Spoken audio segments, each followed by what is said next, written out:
বৃদ্ধ নারী বয়সের বারে বডিটা বাঁকা, মাথাটা নোয়া গেছে, নিচের দিকে তাকায়া তাকায়া আডে। নবী পাক সাল্লাল্লাহু আলাইহি ওয়াসাল্লামের পাশে আসতে নবী পাক সাল্লাল্লাহু আলাইহি ওয়াসাল্লাম নিজের মাথা মুবারক থেকে পাগড়ি মুবারক খুলে মহিলার পায়ের নিচে বিছাইয়া দিলেন। মহিলা পাগড়ির উপরে বসলেন। কথা হলো, কানে কানে কি যেন বললেন। আবার মহিলা চলে গেলেন। সাহাবায়ে কেরাম অবাক হয়ে গেলেন। ইয়া রাসূলুল্লাহ, ইয়া হাবিবাল্লাহ, আল্লাহর রাসূল, বুঝলাম না ঘটনা। আপনার কাছে জিবরাইল ফেরেশতা আসলেও রাস্তা ক্লিয়ার করেন না। আপনি মাথার পাগড়ি দূরের কথা, গায়ের চাদরটাও বিছাইয়া দেন না। কত বাদশা এমপি মন্ত্রীরা আসে, আপনি চাদর বিছাইয়া দেন না। আবু বকর সিদ্দিকের আব্বা আসলেও চাদর বিছাইয়া দেন না। ওমরে ফারুকের বাবা আসলেও চাদর বিছাইয়া দেন না। কত রাষ্ট্রদূত আসলো, আপনার গায়ের চাদরটা বিছাইয়া দিলেন না। এই নারীটা এমন কোন নারী, আসার সাথে সাথে আপনার মাথার পাগড়ি খুললা তার পায়ের নিচে বিছাইয়া দিলেন আর রাস্তা ক্লিয়ার করলেন। নবী ডাক দিয়ে বলেন, কেন তোমরা চিনো না? উনি বলেন, আমার মা হালিমা সাদিয়া, আমার দুধ মা হালিমা সাদিয়া। আরে আমার দুধ মা, আমার মায়ের সম্মান পাগড়ি বিছাইয়া দিয়া বুঝাইয়া দিলাম। মায়ের জাতির সম্মান মুহাম্মদুর রাসূলের পাগড়ির থেকে আর উপরে। সুবহানাল্লাহ। ইমাম সাহেবের সম্মান জাতির মাথার উপরে কতক্ষণ, যতক্ষণ পর্যন্ত ইমাম সাহেব সম্মান ধরে রাখবে, ইমামের মতো করে চলবে। মায়ের জাতির সম্মান নবীজির পাগড়ির উপরে কতক্ষণ পর্যন্ত থাকবে, যতক্ষণ পর্যন্ত মায়ের জাতিরা তাদের ইজ্জত সম্মানকে নিজে আঁকড়াইয়া ধরে রাখবে। মাহমুদের ইজ্জত সম্মান কেমনে আঁকড়াইয়া ধরবে? নবীজি আল্লাহ পাক নিজে বলেন, ওয়াকারনা ফি বুয়ুতিকুন্না ওয়ালা তাবাররাজনা তাবাররুজাল জাহিলিয়াতিল উলা ওয়াকিমনাস সালাতা ওয়া আতিনাজ যাকাতা ওয়া আতিনাল্লাহ ওয়া রাসূলা। যতক্ষণ পর্যন্ত নারী পর্দায় থাকবে, এতক্ষণ পর্যন্ত নারী জাতির সম্মান মুহাম্মদুর রাসূলের পাগড়ির উপরে। মহিলাদের ইজ্জত সম্মানের গ্যারান্টি হলো পর্দা, মহিলাদের সিকিউরিটি পর্দা, মহিলাদের গার্ড হলো পর্দা, মহিলাদের সম্ভ্রম হলো পর্দা, মহিলাদের ইজ্জত হলো পর্দা। মহিলা তার সম্মান আকাশের চূড়ায় পৌঁছাতে পারবে যতক্ষণ সে মা আয়েশার মতো পর্দায় থাকবে, মা খাদিজার মতো পর্দায় থাকবে, হযরতে ফাতেমার মতো পর্দায় থাকবে। মহিলার ইজ্জত পুরুষের উপরে থাকবে। ওয়াকারনা ফি বুয়ুতিকুন্না ওয়ালা তাবাররাজনা তাবাররুজাল জাহিলিয়াতিল উলা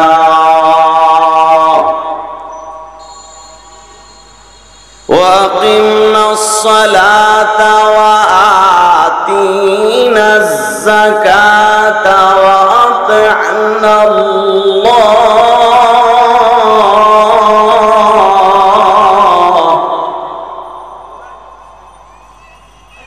ওয়া আতিনাল্লাহ ওয়া রাসূলাহ। ইন্নামা ইউরিদুল্লাহু লিয়ুযহিবা আনকুমুর রিজসা আহলাল বাইতি ওয়া ইউতাহহিরাকুম তাতহীরা।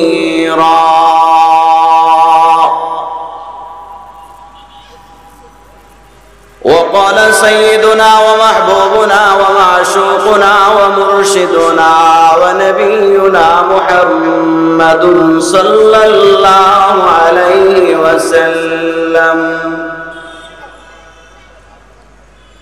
الدنيا كلها متاع وخير متاع الدنيا المرأة الصالحة.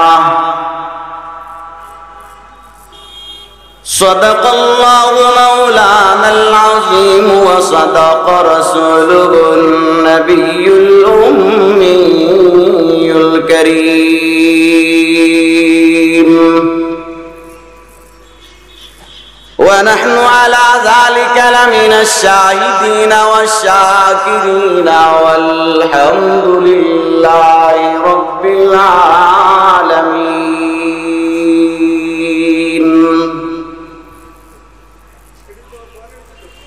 أمي لقب ماہ عرب مرکز ایمان. أمي لقب ماہ عرب مرکز ایمان. علم عمل رات مداری مدیری. ہر علم عمل رات مداری مدیری. ایک طاق بود مرکز ہر دارین کتاب. ایک طاق بود مرکز ہر دارین کتاب. تا مرکز عالم توی بے مثل نظیری. آدم بس فی معشر ذریت آدم. آدم بس فی محشر ذریت آدم. در ذل روایت کا خطیب و امیری. در ذل روایت کا خطیب و امیری. اللهم صل على محمد وعلى آل محمد كما صليت على إبراهيم وعلى آل إبراهيم إنك حميد مجيد. اللهم بارك على محمد وعلى آل محمد كما باركت على إبراهيم وعلى آل إبراهيم إنك حميد مجيد. سبحانك لا علم لنا إلا ما علمتنا إنك أنت العليم الحكيم. سبحانك لا علم لنا إلا ما علمتنا إنك أنت العليم الحكيم. سبحانك لا علم لنا إلا ما علمتنا إنك أنت العليم الحكيم. رب اشرح لي صدري ويسر لي أمري واحلل عقدة من لساني يفقهوا قولي. لا إله إلا الله. لا إله إلا الله. لا إله إلا الله. لا إله إلا الله. لا إله إلا الله. لا إله إلا الله. الله الله الله الله الله الله الله الله الله الله الله الله. لا إله إلا الله محمد رسول الله. আলহামদুলিল্লাহ। ঐতিহ্যবাহী সিলেট জেলা ওয়াইজিন পরিষদ এর উদ্যোগে আয়োজিত সিলেট ঐতিহাসিক সরকারি আলিয়া মাদ্রাসার মাঠে উপস্থিত সমস্ত মুসল্লিয়ানে কেরাম, পর্দার আলের মা ও বোনেরা, সর্বপ্রথম সেই মহান মালিকের দরবারে অন্তরের অন্তঃস্থল থেকে শুকরিয়া জানাই যে মহান মালিক মেহেরবানি এবং দয়া করে আমাকে আপনাকে জান্নাতি বাগানে আসবার এবং বসবার তৌফিক দিয়েছেন। মহব্বতের সাথে মালিকের দরবারে অন্তরের অন্তঃস্থল থেকে শুকরিয়া জানাই, আলহামদুলিল্লাহ। মহিলাদের খুসুসি বয়ান, ইনশাআল্লাহ মহিলাদের খুসুসি বয়ান করবেন মুআজ্জল মেহমান বৃন্দ উপস্থিত। দুই একটা কথা মা বোনদের সামনে আমার আরজ। সম্রাট নেপোলিয়ন বলেছিলেন, পৃথিবীর মানুষকে লক্ষ্য করে, হে পৃথিবীর মানুষ সকল, তোমরা যদি শিক্ষিত একটা পৃথিবী চাও, আমাকে একজন শিক্ষিত নারী দাও। শিক্ষিত নারী থাকলে শিক্ষিত পৃথিবী উপহার দেওয়া যায়।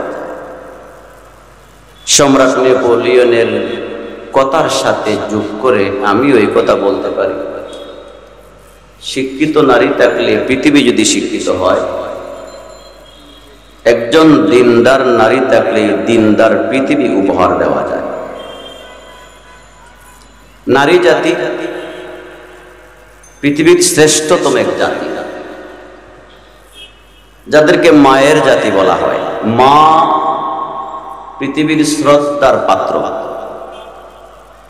মা পৃথিবীর সবচাইতে আপন শব্দ, সবচাইতে মহব্বতের, সবচাইতে ভালোবাসা। এই নারী জাতি মা, তাদের দাম সুবহানাল্লাহি ওয়া বিহামদিহি কি পরিমাণ। মহান আরশের মালিক কুরআনের মধ্যে নারী জাতিকে, মায়ের জাতিকে কি সম্মান দিয়েছেন দেখেন।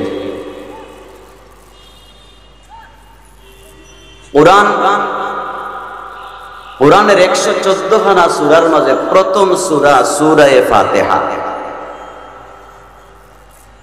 সূরা ফাতিহা দিয়া কুরআন শরীফ স্টার্ট, শুরু। এই সূরা ফাতিহা, ফাতিহা নামটা একজন মহিলার নাম, নারী জাতি না। ফাতিহা কোনো পুরুষের নাম। মহিলার নামের আকারের সূরা দিয়া কোরআন শুরু। আপনারা কি মনে করেন একটা মার্কেট 10 কোটি টাকা দিয়ে একটা মার্কেট রেডি কইরা, মার্কেট উদ্বোধন করতে সময় যারে দিয়া স্টার্ট করা হয়, তিনি কি হালের জোয়াল চালান উনি? তিনি কি রিক্সা চালক, ভ্যান চালক, এরকম লোক দিয়া মার্কেট উদ্বোধন হয়? অবশ্যই না। বরং সমাজের শ্রেষ্ঠ একজন আলিম, যাকে সবাই শ্রদ্ধা করে, যেন আমাদের যুগে বরুণার পিসা হুজুর দামাত বারাকাতুল আলিয়া, শায়েখে কাতিয়া দামাত বারাকাতুল আলিয়া, দরগার ইমাম সাহেব হাফিজাহুল্লাহ, উনাদেরকে দিয়া মার্কেট উদ্বোধন। তাহলে সমাজের শ্রেষ্ঠ ব্যক্তি দিয়া যদি একটা মার্কেট উদ্বোধন হয়, আল্লাহ কোরআন উদ্বোধন করছেন নারী জাতির নাম দিয়া। সুবহানাল্লাহ। আলহামদুলিল্লাহি রাব্বিল আলামিন আর রহমানির রহিম মালিকি ইয়াউমিদ্দিন ইয়াকা না'বুদু ওয়া ইয়াকা নাস্তাঈন ইহদিনাস সিরাতাল মুস্তাকিম সিরাতাল লাযীনা আন'আমতা আলাইহিম গায়রিল মাগদুবি আলাইহিম ওয়ালাদ-দাল্লিন।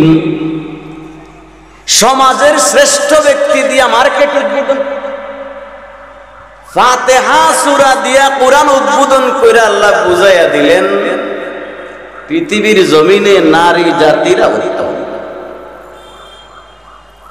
কোরআনের প্রথম সূরা সূরা ফাতিহা, 2 নম্বর সূরা সূরা বাকারা। বাকারা মানে গাবি, গাবি, গাবি, গাই।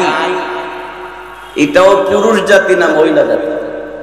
2 নম্বর সূরাও মহিলা জাতির সাথে।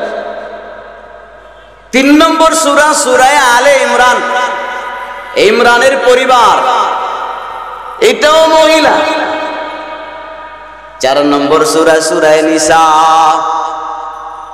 সূরা নিসা মানে মহিলাদের সূরা। 4 নম্বর সূরাও মহিলাদের সূরা। এরকম যাইতে যাইতে দেখবেন কোরআনে পাকের যতটা সূরা 114 খানা সূরা, এর মাঝে বেশিরভাগ সূরা নারী জাতির নামের আকারে সূরা। সূরাতুন নিসা না মহিলাদের সূরা, কিন্তু সূরাতুর রিজাল পুরুষদের সূরা, এরকম কোন সূরা নাই। কি সম্মান!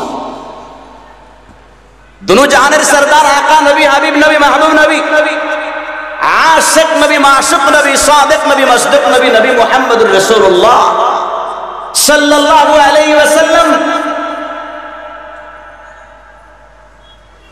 যখন জিজ্ঞাসা করা হলো, আয় আল্লাহর হাবিব মুহাম্মদুর রাসূল, পৃথিবীর মাঝে আপনার কাছে সবচেয়ে প্রিয় কয়টা জিনিস, কোন কোন জিনিস? নবীজি বললেন, আমি মুহাম্মদুর রাসূলের কাছে পৃথিবীর সর্বশ্রেষ্ঠ 3 জিনিস, এর মাঝে একটা আন-নিসা, মহিলা। বিশ্ব নবী যার উসিলায় আসমান জমিন সৃষ্ট, যাকে সৃষ্টি না করা হলে আসমান জমিন সৃষ্টি হতো না, সেই নবীর পছন্দনীয় জিনিসের তালিকায় একটা হলো মহিলা। নারী জাতিকে পছন্দ করে। এই কথা শুনে অনেক নাস্তিকবাদীরা, প্রগতিবাদীরা নবীর উপর আক্রমণ করে। মুহাম্মদুর রাসূল নারীকে পছন্দ করেন? নাউযুবিল্লাহ, তাহলে তো মুহাম্মদ নারীবাজ। নাউযুবিল্লাহ বলেন। নবীজি নারীকে কেন পছন্দ করতেন, নারীদেরকে? এর যত কারণ আছে, এর মাঝে একটা কারণ হলো এটা, নারীদের দিল বরফের থেকে আরো নরম, মোমের থেকে আরো নরম।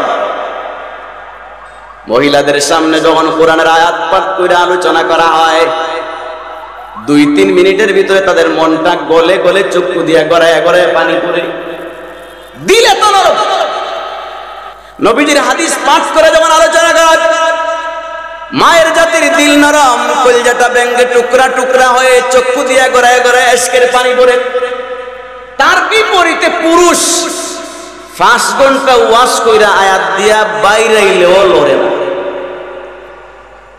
পুরুষের তুলনায় নারী জাতির দিল নরম, কোরআনে তাড়াতাড়ি আসর করে। যত কারণে নবী নারী জাতিকে ভালোবাসেন, তার মাঝে একটা কারণ, মহিলাদের দিল নরম, তাড়াতাড়ি হক জিনিসকে তারা গ্রহণ করে। নবী পাক সাল্লাল্লাহু আলাইহি ওয়াসাল্লাম শুধু তাই না, সাহাবায়ে কেরামকে নিয়ে বসা অসংখ্য সাহাবী, পুরুষ সাহাবীদেরকে নিয়ে বসা আলোচনা করতেছেন। হঠাৎ একজন বৃদ্ধা মহিলা আসলেন। নবীজি তাকে দেখাইয়া দিলেন, রাস্তা ক্লিয়ার করো, রাস্তা ক্লিয়ার করো।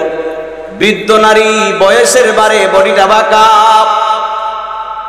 মাথাটা নয়া গেছে, নিচের দিকে তাকায় তাকায় আডে। নবী পাক সাল্লাল্লাহু আলাইহি ওয়াসাল্লামের পাশে আসতে, নবী পাক সাল্লাল্লাহু আলাইহি ওয়াসাল্লাম নিজের মাথা মুবারক থেকে পাগড়ি মুবারক খুলে মহিলার পায়ের নিচে বিছাইয়া দিলেন। মহিলা পাগড়ির উপরে বসলেন। কথা হলো, কানে কানে কি যেন বললেন। আবার মহিলা চলে গেলেন। সাহাবায়ে কেরাম অবাক হয়ে গেলেন। ইয়া রাসূলুল্লাহ, ইয়া হাবিবাল্লাহ, আল্লাহর রাসূল, বুঝলাম না ঘটনা। আপনার কাছে জিবরাইল ফেরেশতা আসলেও রাস্তা ক্লিয়ার করেন না। আপনি মাথার পাগড়ি দূরের কথা, গায়ের চাদরটাও বিছাইয়া দেন না। কত বাদশা এমপি মন্ত্রীরা আসে, আপনি চাদর বিছাইয়া দেন না। আবু বকর সিদ্দিকের আব্বা আসলেও চাদর বিছাইয়া দেন না। ওমরে ফারুকের বাবা আসলেও চাদর বিছাইয়া দেন না। কত রাষ্ট্রদূত আসলো, আপনার গায়ের চাদরটা বিছাইয়া দিলেন না। এই নারীটা এমন কোন নারী, আসার সাথে সাথে আপনার মাথার পাগড়ি খুললা তার পায়ের নিচে বিছায়া দিলেন আর রাস্তা ক্লিয়ার করলেন। নবী ডাক দিয়ে বলেন, কেন তোমরা চেনো না? উনি বলেন, আমার মা হালিমা সাদিয়া, আমার দুধ মা হালিমা সাদিয়া।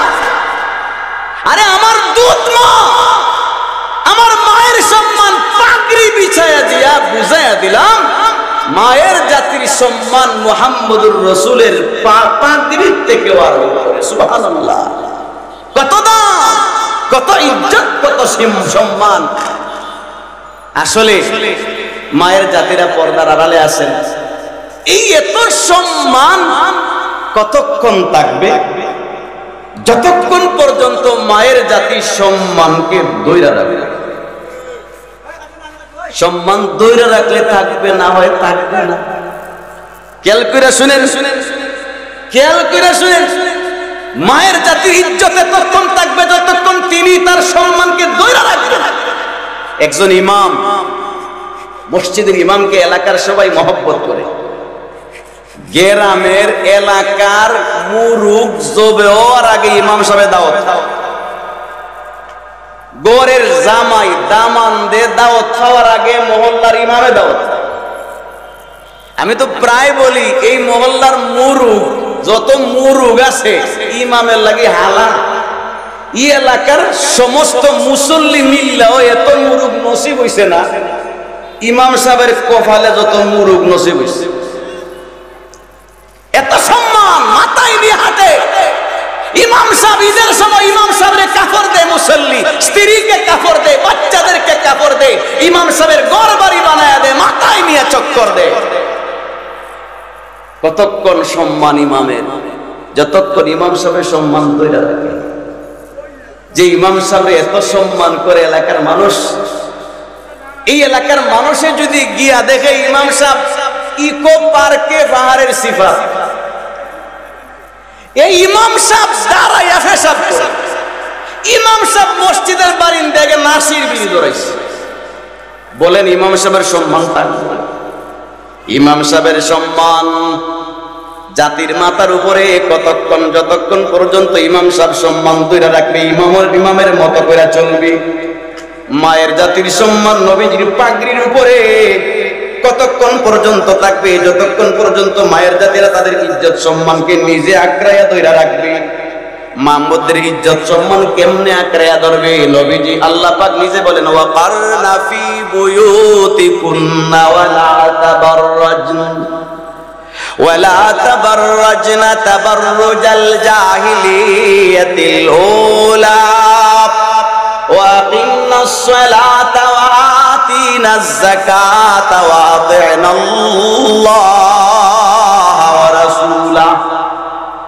যতক্ষণ পর্যন্ত নারী পর্দায় থাকবে, এতক্ষণ পর্যন্ত নারী জাতির সম্মান মুহাম্মদুর রাসূলের পাগড়ির উপরে থাকবে।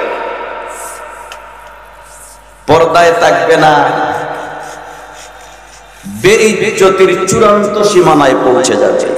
মহিলাদের ইজ্জত সম্মানের গ্যারান্টি হলো পর্দা, মহিলাদের সিকিউরিটি পর্দা, মহিলাদের গার্ড হলো পর্দা, মহিলাদের সম্ভ্রম হলো পর্দা, মহিলাদের ইজ্জত হলো পর্দা। মহিলা তার সম্মান আকাশের চূড়ায় পৌঁছাতে পারবে যতক্ষণ সে মা আয়েশার মতো পর্দায় থাকবে, মা খাদিজার মতো পর্দায় থাকবে, হযরতে ফাতেমার মতো পর্দায় থাকবে। মহিলার ইজ্জত পুরুষের উপরে থাকবে। 571 খ্রিস্টাব্দে এপ্রিল মাসের 20 তারিখ, 682 বাংলা জ্যৈষ্ঠ মাসের 1 তারিখ। তখন আরবি সন ছিল না, রবিউল আউয়ালের মাস ছিল। 8 তারিখ, 9 তারিখ, মতান্তরে 12 তারিখ, সোমবার দিন সুবে সাদিকের টাইম, ঘড়ির কাটায় কাটায় 4:20 সময় সেই নবুয়তের মহাসূর্য পৃথিবীতে আগমন করে। নবীজির আগমনের সাথে সাথে 1000 বৎসরের প্রজ্বলিত আগুন, যে আগুনকে তারা পূজা করত, সেই আগুন নিভে যায়। বিশাল বড় মূর্তি ধসে যায়। পৃথিবীর বড় বড় শিরিকের ফ্যাক্টরিগুলা যেন ধ্বংস হয়ে যায়। আর সেই নবী তো সেই নবী যিনি জন্মিতে সময় সিজদা অবস্থায় জন্ম নেন, সিজদার মতো দুনিয়াতে আসেন, পৃথিবীতে আসেন, চেহারা আসছে কপাল মাটিতে লাগানো, হাত সিজদার মতো রাখা, হাঁটু না সিজদার মতো, পা সিজদার মতো দুনিয়াতে আসছেন পরিপূর্ণ একজন সিজদারত অবস্থায়। সিজদার থেকে মাথা উঠাইছেন, এরকম আঙ্গুলকে সোজা কইরা উপরের দিকে তাকাইছেন, প্রথম শব্দ উচ্চারণ করছেন আল্লাহু আকবার কবীরা ওয়ালহামদুলিল্লাহি কাসীরা সুবহানাল্লাহি বুকরাতাও ওয়া আসীলা। তিনি বুঝাইয়া দিলেন, আঙ্গুল উঁচিয়ে, এক আঙ্গুল শাহাদাত আঙ্গুল উঁচিয়ে বুঝাইয়া দিলেন, এই পৃথিবীতে আর কোনো মূর্তি পূজা চলবে না, দরগা পূজা দুর্গা পূজা চলবে না, পাথর পূজা, গাছ পূজা, সূর্য পূজা, আগুন পূজা চলবে না, এখন থেকে ইবাদত চলবে একমাত্র আল্লাহ। সেই দাওয়াত জন্মলগ্নে নবী দিয়েছেন, ইনসাফ শিখিয়েছেন, পৃথিবীর থেকে জুলুমকে চিরতরে বিদায় করেছেন। ইসলামের দুশ্মন, কালেমার দুশ্মন, কোরআনের দুশ্মন কিছু বেঈমান ইহুদি খ্রিস্টানদের পা চাটা গোলাম বলে বলে বেড়ায় মুহাম্মদুর রাসূল নাকি সন্ত্রাসী। নাউযুবিল্লাহি মিন যালিক। আমার কলিজার টুকরা রাসূল কখনো সন্ত্রাসী হতে পারেন না, তার জন্মই হয়েছে সন্ত্রাসকে দমন করার জন্য। তিনি পৃথিবীর থেকে আবু জাহিল নামের সন্ত্রাসীকে বিদায় করেছেন, আবু লাহাব নামের সন্ত্রাসীকে খতম করেছেন, পৃথিবীর থেকে উতবা নামের বিশ্ব সন্ত্রাসীকে দমন করেছিলেন, পৃথিবীর থেকে সায়েবা নামের বিশ্ব সন্ত্রাসীকে দমন করেছিলেন, পৃথিবীর জমিন থেকে সমূলে সন্ত্রাসকে দমন করেছেন যিনি, তার নাম মুহাম্মদুর রাসূল সাল্লাল্লাহু আলাইহি ওয়াসাল্লাম। একটা গাছের পাতাকে কষ্ট দিতে বরদাস্ত করতে পারেন না, যেই ব্যক্তি গর্তের মধ্যে প্রস্রাব করলে একটা সাপের কষ্ট হবে, এই কষ্ট বরদাস্ত করেন নাই, সেই ব্যক্তি কিভাবে সন্ত্রাসী কর্মকাণ্ড শিখাবেন? এটা কোশ্চেন কালেও সম্ভব হতে পারে না। তিনি রহমতের নবী, গোটা পৃথিবীকে রহমতের সবক দিছেন, দয়ার সবক দিছেন, আদরের সবক দিছেন, মহব্বতের সবক দিছেন। তাই তো আল্লাহ বলেন, ওয়ামা আরসালনাকা ইল্লা রাহমাতাল লিল আলামিন, আমি একমাত্র আপনি রাসূলকে পৃথিবীবাসী সকলের জন্য রহমত স্বরূপ পাঠাইছি। সেই নবী যেভাবে সাহাবায়ে কেরামের জন্য রহমত, সেই নবী যেভাবে কাফিরদের জন্য রহমত, সেই নবী যেভাবে বেঈমানদের জন্য রহমত, সেই নবী পৃথিবীর সমস্ত মখলুকাতের জন্য রহমত। একটা পিপিলিকার প্রতিও তার দয়ার বহির্প্রকাশ ছিল, একটা সাপের প্রতিও তার দয়া ছিল, প্রত্যেকটা মখলুকাতের প্রতি তার দয়া ছিল। তার দয়ার কোনো শেষ ছিল না, তার দয়ার কোনো চূড়ান্ত সীমানা ছিল না। সেই দয়ার নবী, মায়ার নবী মুহাম্মদুর রাসূলকে কুলাঙ্গার মহারাজ কটাক্ষ করেছে। তারই প্রতিবাদকে সামনে রেখে সিরাতুন নবীর নাম দিয়ে আজকের মাহফিলের আয়োজন। আপনাদের কাছে দুয়ার দরখাস্ত, আজকে আমরা এই বছর ওয়াইজিন পরিষদের পক্ষ থেকে একদিন মাহফিল করেছি। আল্লাহ তৌফিক দে তো এই মাটি আগামী বছর ইনশাআল্লাহ 7 দিন ব্যাপী আলোচনার মাহফিল হবে, বয়ান হবে, 7 দিন ব্যাপী সিরাতুন নবীর মাহফিল হবে। আপনাদের সকলের কাছে দুয়ার দরখাস্ত, আল্লাহ যেভাবে আজকে একেবারে জিরো অবস্থায় দাঁড় হওয়ার পরেও আল্লাহর পক্ষ থেকে যেভাবে ঢাইলা মহাসমুদ্রের মতো মুষলধারে বৃষ্টির মতো আল্লাহ পাকের সাহায্য পেয়েছি, আমার বিশ্বাস হয়েছে যদি এই মাঠে যদি লাগাতার 12 মাস মাহফিল দেওয়া হয়, আমরা কোনো সময় কোনো মুসিবতে পড়ব না, আটকিব না। আমরা অনেক প্রতিকূল সমস্যায় ছিলাম, আমাদের দেখবেন আশপাশের অনেক পোস্টার ভালো, কিন্তু আমাদের পোস্টারগুলা সেরা, আশপাশের ব্যানারগুলা ঠিক থাকে, কিন্তু আমাদের ব্যানারগুলা চুরি করা হয়। আমাদের মাহফিলের প্রত্যেকটা কাজে চতুর্দিকে বাধা দেওয়া হয়েছে। এরপরেও আল্লাহ পাকের কুদরতি সাহায্যে আমরা এই পর্যন্ত পৌঁছেছি। আলহামদুলিল্লাহ। আবহাওয়া অধিদপ্তরের ঘোষণা অনুযায়ী আজকে বৃষ্টি হওয়ার কথা। মালিকের ইচ্ছা যে কিছু আমার গোলাম কলিজা ফাটাইয়া কাজ করছে, রাতকে ঘুম যায় নাই, দিনেও ঘুমায় নাই আমার নামের আলোচনা করার জন্য, আমার হাবিবের শানে বিয়াদবির জবাব দেওয়ার জন্য। আমার মালিক হয়তো এই আওয়াজ শুনছেন, দেখছেন, মালিকের পক্ষ থেকে আসমানকে সাফ করে দেওয়া হয়েছে এবং সকল ষড়যন্ত্রের জালকে আল্লাহ ধ্বংস করে দিয়েছেন। আলহামদুলিল্লাহ। সুলাইমান আলাইহিস সালাতু ওয়াস সালামের জামানায় যেভাবে বিলকিসকে বলছিলেন, তাআলাউ ইলা কালিমাতিন সাওয়াইন বাইনানা ওয়া বাইনাকুম সাওয়া, তাআলাউ, তুমি আসো, তুমি আসো, যদি বেশ কম করো তার জবাব পাবে। আল্লাহ সেই বহিঃপ্রকাশ আজকেও দেখাইয়া দিচ্ছেন। আল্লাহ আজকেও যারা মাহফিল বানচাল করতে চাইছিল তাদেরকেও আল্লাহ নতু কইরা আমাদের কাছে নিয়ে আসতেছেন। আল্লাহর সাহায্য চতুর্দিকে পাইতেছি। আপনাদের কাছে দুয়ার দরখাস্ত, শেষ পর্যন্ত যেন মাহফিল সুন্দর করে পরিচালিত হতে পারে এই দুয়ার দরখাস্ত আপনার কাছে রেখে